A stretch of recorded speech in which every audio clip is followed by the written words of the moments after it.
যেদিন ভগবানের কাছ থেকে মাতৃগর্ভ হইতে এসেছে মায়ের গর্ভে, জনম দুঃখিনী মা জঠর যন্ত্রণা কতই না সহ্য করেছে। যখন আমি গর্ভে ছিলাম, খেতে উঠতে বসতে কত কষ্ট করেছে।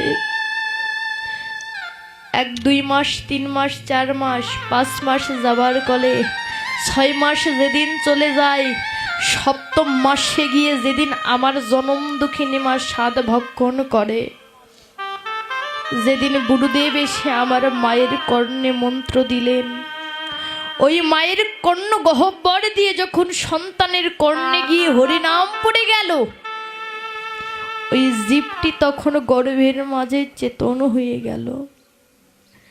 যখন গর্ভ মাঝে চেতন হয়ে গেল, তখন স্বয়ং ভগবানের সঙ্গে যখন তার সাক্ষাৎ হলো,